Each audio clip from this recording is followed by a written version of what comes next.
নমস্কার।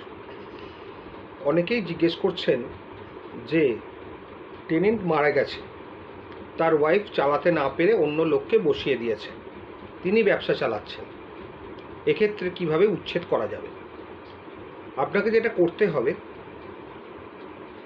ওয়াইফের এগেনস্টে মামলা করতে হবে এবং যাকে দিয়েছেন বা যিনি ব্যবসা চালাচ্ছেন তাকেও ওই মামলায় পার্টি করতে হবে। এবং এটা সিম্পল হবে, eviction suit on the ground of subletting. এছাড়া আপনি রিজনেবল রিকোয়ারমেন্টও এর মধ্যে ঢোকাতে পারেন। সাবলেটিংটা প্রুভ করতে গেলে দেখাতে হবে যে ট্রেড লাইসেন্সে যে সাবলেটি, যাকে সাবলেট করা যায় তার নাম আছে, বা ইলেকট্রিক বিলে তার নাম আছে, বা সে ওখানে বসে আছে ব্যবসা করছে, সেরকম কোনো ডকুমেন্টস শো করতে হবে। এছাড়া সাবটেনেন্সি প্রুভ করতে গেলে যে টেনেন্টকে টাকা দিচ্ছে সেটাও যদি প্রুভ করা যায় সব থেকে ভালো হয়। এইগুলো যদি প্রুভ করতে না পারা যায় তাহলে কিন্তু সাবটেনেন্সি গ্রাউন্ডে উচ্ছেদ হওয়া খুবই শক্ত। কারণ কোনো টেনেন্ট কাউকে এনগেজ করতেই পারেন ব্যবসা করার জন্য। তিনি বলতে পারেন উনি আমার ম্যানেজার বা উনি আমার কর্মচারী, ব্যবসাটি করছেন, কর্মচারী ব্যবসা করছেন, সেক্ষেত্রে কিন্তু আপনি উচ্ছেদ পাবেন না।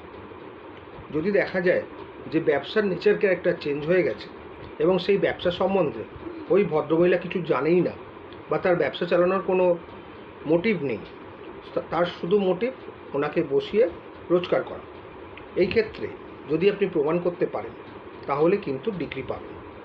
তবে সাবটেনেন্সি গ্রাউন্ডটা প্রমাণ করা একটু শক্ত আছে। সেগুলো প্রমাণ করতে গেলে যেটা বললাম এতক্ষণ ধরে, সেই ডকুমেন্টসগুলো জোগাড় করতে হবে, তবে কিন্তু প্রমাণ করতে পারবেন। আদারওয়াইজ কিন্তু মামলা প্রমাণ করতে পারবেন না, মামলা ডিসমিসড হয়ে যাবে সাবটেনেন্সি গ্রাউন্ডে। হ্যাঁ, আপনি রিজনেবল রিকোয়ারমেন্ট গ্রাউন্ড বলতেই পারেন যে আপনার নিজস্ব প্রয়োজনে দরকার, সেক্ষেত্রে কিন্তু আপনি রিলিফ পাবেন। যখনই মামলা করবেন শুধুমাত্র একটি গ্রাউন্ডের উপর ভিত্তি করে মামলাটি করবেন না। যত রকম গ্রাউন্ড আছে, অ্যাভেলেবেল আছে, সেই গ্রাউন্ডগুলোর উপর ভিত্তি করেই কিন্তু মামলা করবেন। দেখবেন কোনো না কোনো একটা গ্রাউন্ড আপনার ঠিক কাজে লাগবে। এই মামলাটা হবে প্রেমিসিস টেনেন্সি অ্যাক্টে মামলা। এবং যেরকম আগেও বারবার বলেছি যে এই মামলা করার আগে 1 ক্লিয়ার মান্থ নোটিশ দিতে হবে। নোটিশটা কিন্তু অবশ্যই সার্ভড হতে হবে। যদি না নেয় তাহলে দেয়ালে লটকে জারি করে দিতে হবে এবং ছবি তুলে রাখতে হবে, পেপার পাবলিকেশন করতে হবে। ঠিক মতো যদি নোটিশ সার্ভিস করতে পারেন তাহলে কিন্তু আপনি মামলা অনেকটা এগিয়ে যেতে পারবেন। আর নোটিশই হচ্ছে উচ্ছেদের মামলার বেস পয়েন্ট।